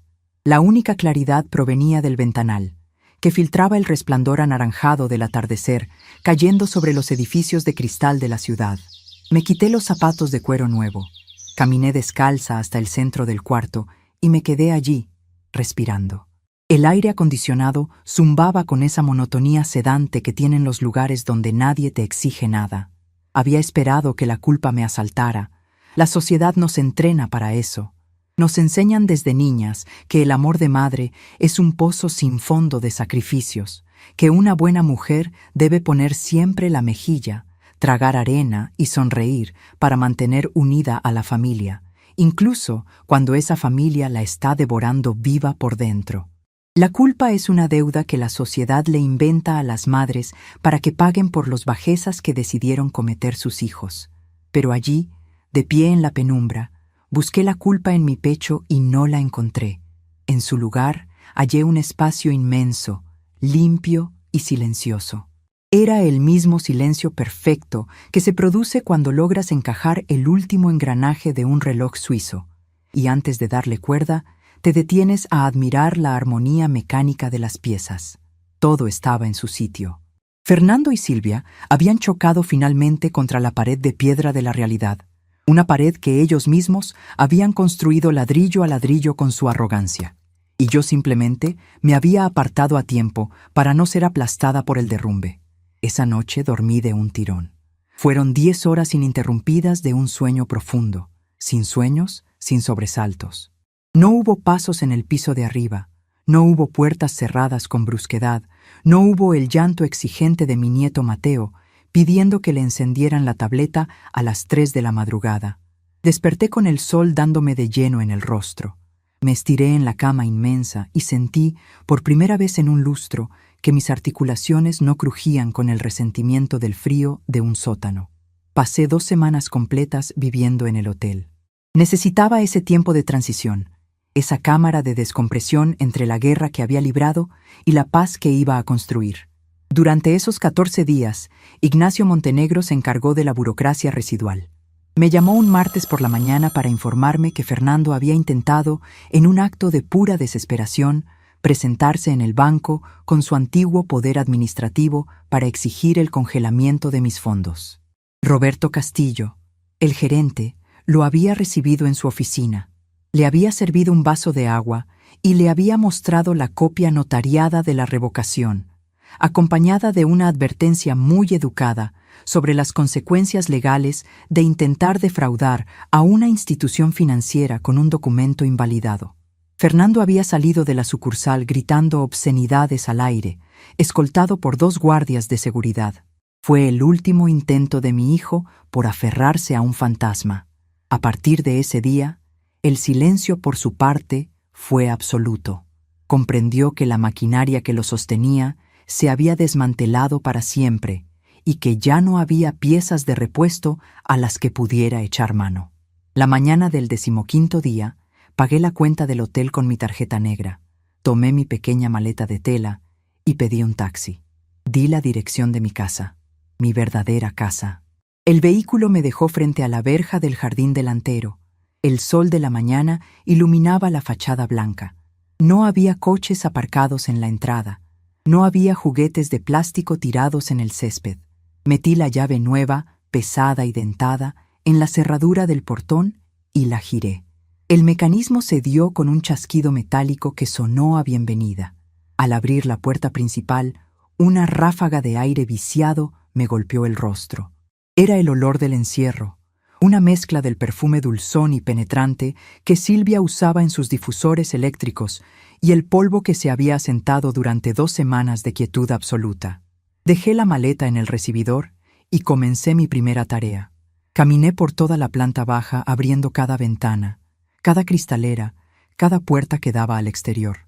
Dejé que el viento cruzado de la mañana barriera los pasillos. Fui a la cocina, tomé una bolsa de basura grande y negra y empecé a tirar todo lo que habían dejado atrás y que la empresa de mudanzas no consideró mobiliario. Tiré los difusores de perfume, tiré las revistas de moda apiladas en la mesa de centro, tiré los imanes ridículos que adornaban la nevera. Luego subí a la que había sido mi habitación, la que compartí con Arturo y de la que me habían desterrado. La empresa de mudanzas se había llevado la cama moderna y enorme de Fernando, sus cómodas y sus espejos. El cuarto estaba completamente vacío. Me paré en el centro, cerré los ojos y recordé cómo estaba distribuido el mobiliario hace 5 años. Esa misma tarde, contraté a 2 muchachos del barrio, los hijos de doña Carmen, la vecina de enfrente. Les pagué generosamente por su tiempo y su fuerza. Primero, les pedí que sacaran el catre estrecho y miserable del cuarto de servicio y lo dejaran en la acera para que se lo llevara el camión de la basura. No quería volver a ver ese colchón vencido que me había clavado los resortes en las costillas. Luego, los guié hasta el depósito del fondo del jardín, donde Arturo y yo guardábamos los muebles que no usábamos. Allí, cubierto con sábanas viejas, estaba mi verdadero dormitorio. Mi cama de madera de cerezo torneada, mi cómoda de cajones amplios, mis mesitas de noche. Los muchachos limpiaron el polvo, cargaron las piezas escaleras arriba y ensamblaron todo exactamente en el mismo lugar donde habían estado antes de la invasión. Pero el trabajo más importante, el que verdaderamente marcó mi regreso a la vida, ocurrió al día siguiente. Llevé a los muchachos al sótano. Encendí la bombilla desnuda y les señalé mi mesa de relojero, aquella mesa de roble macizo, pesada como un yunque que Fernando y Silvia habían desterrado a la humedad porque afeaba su visión minimalista de la casa. Con mucho cuidado, muchachos, les advertí observando cómo se ajustaban las fajas lumbares. Esa mesa tiene 40 años de historia. Llévenla a la galería del jardín trasero, al lugar donde da la luz del sol.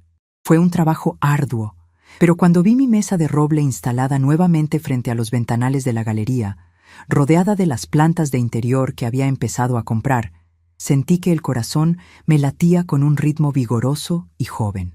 Subí mis cajas de herramientas, acomodé mis destornilladores de precisión en sus soportes magnéticos.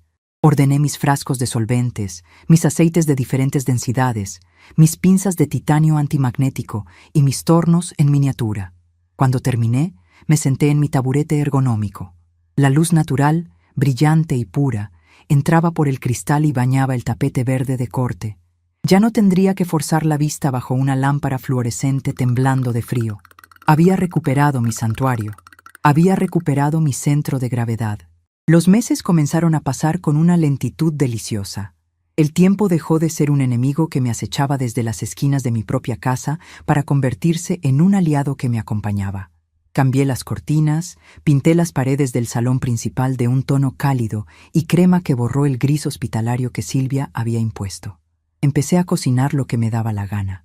Preparaba guisos lentos que llenaban la casa de aroma a romero, ajo y vino tinto.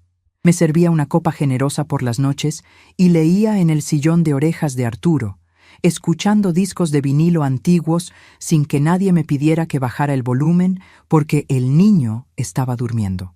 Aproximadamente 6 meses después del día de mi cumpleaños, recibí una visita. Estaba en la galería, ajustando la espiral del volante de un reloj de bolsillo antiguo, cuando sonó el timbre de la puerta principal. Me quité mi monóculo de latón, lo dejé sobre la mesa y fui a abrir. Era Ignacio Montenegro. Llevaba su habitual traje gris, pero se había aflojado la corbata y sostenía una carpeta de cartón bajo el brazo. «Mercedes, mujer, estás radiante», dijo, dándome un beso en la mejilla al entrar. Su mirada recorrió el recibidor y el salón abierto, notando la calidez, la limpieza, la ausencia de tensión en el aire. «Esta casa por fin huele a ti otra vez. Pasa, Ignacio, te preparo un café. Del bueno, no la basura instantánea que tomaban mis inquilinos». Nos sentamos en la cocina. La luz de la tarde entraba por la ventana sobre el fregadero, iluminando las baldosas impecables.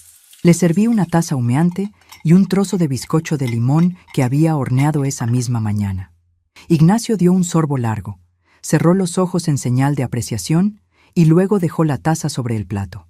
Abrió la carpeta. «Vengo a traerte los últimos documentos del cierre fiscal de este año. Todo está en orden. Tu fondo de inversión está generando unos rendimientos excelentes, muy por encima de la inflación. Tienes un colchón financiero que no te lo acabas en 3 vidas, Mercedes. No pienso tocar el capital, Ignacio. Me basta con los rendimientos para vivir como una reina. Además, he vuelto a aceptar encargos». Ignacio sonrió, negando con la cabeza, asombrado por mi ética de trabajo. «Eres incorregible. Podrías estar viajando en cruceros por el Mediterráneo, pero prefieres seguir desarmando maquinitas. Los cruceros me aburren. La maquinaria me fascina. En un reloj, si algo falla, sabes exactamente a quién culpar. Las reglas son claras». Ignacio se apoyó en el respaldo de la silla. Su expresión se volvió un poco más seria, adoptando ese tono confidencial que usaba cuando tenía noticias que no eran estrictamente legales, pero que sabía que debían ser entregadas. «Supe de Fernando», dijo, en voz baja, observando mi reacción por encima del borde de su taza. Yo no me inmuté. Mantuve las manos reposando sobre la mesa, relajadas. No sentí el estómago encogerse ni las manos sudar. Era como si me estuviera hablando de un antiguo conocido del barrio al que le había perdido la pista hacía décadas. «Cuéntame», respondí, con voz neutral. «Como sabes, no pudieron pagar el segundo mes del trastero. La empresa de guardamuebles procedió con el protocolo estándar. Les enviaron 2 avisos legales que Fernando ignoró, pensando que podría intimidarlos después, como hacía con todo. Al tercer mes, abrieron el depósito número 405 y subastaron el contenido a puerta cerrada. Asentí lentamente. Imaginé el sofá minimalista blanco, el televisor inmenso, las cajas de zapatos de marca y los juguetes, todo vendido por una fracción de su valor a revendedores de segunda mano. Habían perdido la escenografía de su vida perfecta. Se mudaron al apartamento de los padres de Silvia, continuó Ignacio. Un piso de 2 habitaciones en la zona norte. Según me contó un colega que lleva un caso de la familia, el ambiente ahí adentro es un infierno.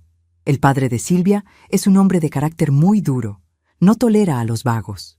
Obligó a Fernando a tomar un trabajo como supervisor de inventario en una bodega de repuestos de automóviles. Trabaja 10 horas al día, con turnos rotativos. Silvia tuvo que meter a Mateo en una escuela pública del barrio porque ya no pueden pagar la cuota del colegio bilingüe, y ella misma está trabajando de recepcionista en una clínica dental para ayudar con los gastos del supermercado. Ignacio hizo una pausa, buscando en mis ojos algún rastro de remordimiento, alguna señal de que la madre protectora se iba a despertar para correr a rescatar a su cría herida. Pero la mujer que tenía enfrente ya no era la madre protectora de un parásito. Era una relojera que había limpiado su mecanismo. «El tiempo no lo cura todo, Ignacio», le dije, tomando un trozo de mi bizcocho. «El tiempo solo expone lo que dejaste pudrir y hace florecer lo que tuviste el valor de limpiar». Fernando vivió 40 años creyendo que el mundo le debía comodidades por el simple hecho de respirar. Su padre le acolchó todas las caídas, y yo le permití que usara mi espalda como alfombra. Lo que le está pasando ahora no es una tragedia, es la vida real. Le está tocando madurar a los 45 años. Es doloroso, sí, pero el crecimiento siempre duele. ¿No te da pena el niño, Mateo? Miré por la ventana hacia el jardín, donde un petirrojo saltaba buscando insectos en la hierba. Mateo es un niño inteligente. Si se hubiera quedado aquí, creciendo bajo la sombra de la arrogancia de sus padres, aprendiendo a despreciar a los mayores y a creer que todo se soluciona gritando, se habría convertido en un clon exacto de Fernando. Una carga para la sociedad y un verdugo para su futura esposa. Ahora va a tener que ver a su padre sudar para ganar el pan. Va a tener que entender el valor de un par de zapatos. Tal vez, y solo tal vez, esta caída libre sea lo único que pueda salvar a ese niño de convertirse en un monstruo. Y si algún día, cuando sea un hombre, quiere buscar a su abuela para tomar un café y hablar con respeto, mi puerta estará abierta para él. Pero no para sus padres. Jamás para sus padres. Ignacio asintió, visiblemente conmovido por la frialdad matemática de mi razonamiento, que no carecía de una profunda y dolorosa sabiduría. Terminamos el café hablando de temas triviales, del clima, de la política, de los planes de Ignacio para su propia jubilación. Cuando se fue, cerré la puerta tras de él sintiendo que el último eco del pasado había abandonado la casa. El tiempo, una vez liberado de sus anclas pesadas, tiene la costumbre de volar ligero. Pasaron 2 años más. Cumplí 74. Mi vida se había convertido en una sinfonía de rutinas elegidas. Me levantaba temprano, antes de que el sol despuntara por completo, pero ya no lo hacía impulsada por el resorte de la obligación, sino por el placer de ver amanecer desde mi jardín con una taza de té en las manos. La casa estaba llena de vida silenciosa. Había llenado los rincones vacíos con helechos, orquídeas y monsteras que crecían vigorosas. Los martes y jueves caminaba hasta el mercado del centro para comprar verduras frescas y pescado. Los vecinos del barrio, que durante años me habían visto pasar como una sombra gris y encorvada, ahora me saludaban por mi nombre. Se detenían a charlar conmigo y admiraban mi postura recta y mis abrigos elegantes. Profesionalmente, mi reputación había alcanzado un estatus casi mítico en el pequeño y hermético círculo de los coleccionistas de alta relojería de la región. Al no tener la presión de esconder mi trabajo ni la necesidad económica de aceptar cualquier encargo, me volví exquisitamente selectiva. Solo aceptaba restaurar piezas que me supusieran un reto intelectual. Era una tarde de finales de octubre. El otoño había teñido los árboles de mi calle de un rojo cobrizo. Yo estaba sentada en la galería acristalada, trabajando en la pieza más compleja que había llegado a mis manos en la última década. Un coleccionista privado me había traído un reloj de bolsillo Breguet original, fabricado a mediados del siglo XIX. Era una obra maestra de la ingeniería humana, con una caja de oro macizo finamente grabada y una esfera de esmalte blanco que escondía debajo un movimiento de repetición de minutos y un calendario perpetuo. El reloj había estado guardado en una caja fuerte en un sótano durante 50 años y el aceite original se había coagulado, convirtiéndose en un pegamento denso que había paralizado por completo el corazón de la máquina. El dueño me había dicho que 3 relojeros jóvenes en la capital habían rechazado el trabajo, temiendo romper componentes irreemplazables. Llevaba 3 semanas inmersa en su reparación. Había desarmado el reloj hasta su componente más microscópico. 284 piezas dispuestas sobre mi tapete verde en un orden que solo mi cerebro comprendía. Había sumergido cada engranaje, cada tornillo de acero azulado, cada puente de latón, en baños de ultrasonido con solventes especiales. Había frotado los pivotes con madera de boj para devolverles el pulido de espejo. Esa tarde estaba realizando el proceso de ensamblaje final. Me coloqué mi lupa de relojero, el viejo monóculo de latón desgastado que se amoldaba a la cuenca de mi ojo derecho como una segunda piel. Encendí la lámpara articulada, apuntando el haz de luz blanca directamente sobre la platina principal del reloj. Con mis pinzas de titanio recogí el áncora, una pieza con forma de ancla de barco, diminuta como una cabeza de alfiler, que es la encargada de regular el escape de la energía. Contuve la respiración. Mi pulso, a mis 74 años, era tan firme como el mármol. Deposité el áncora en su lugar exacto, asegurándome de que las paletas de rubí encajaran perfectamente con los dientes de la rueda de escape.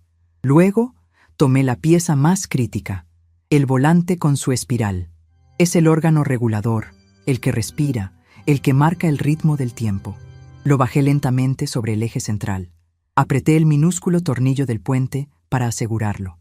Tomé un frasco con una aguja aplicadora y deposité una gota microscópica de aceite sintético, del tamaño de una mota de polvo, en los rubíes de fricción.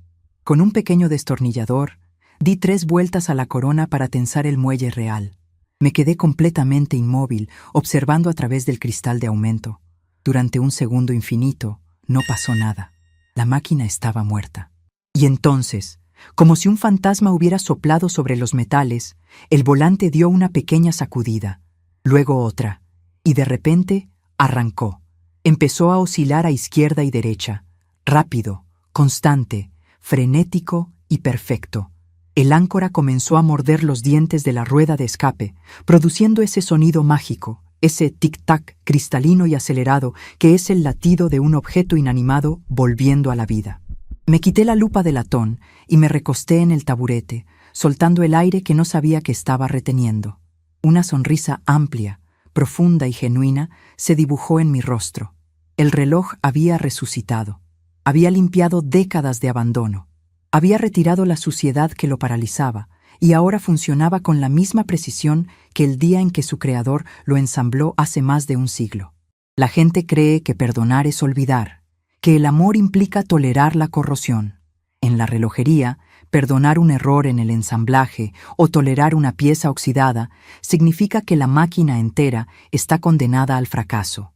Tienes que sacarla de raíz, raspar la mugre sin piedad, o el reloj entero se detiene. Yo había aplicado la regla de mi oficio a mi propia existencia. Apagué la luz del torno. Me levanté de la mesa de trabajo y caminé hacia la cocina para prepararme un té.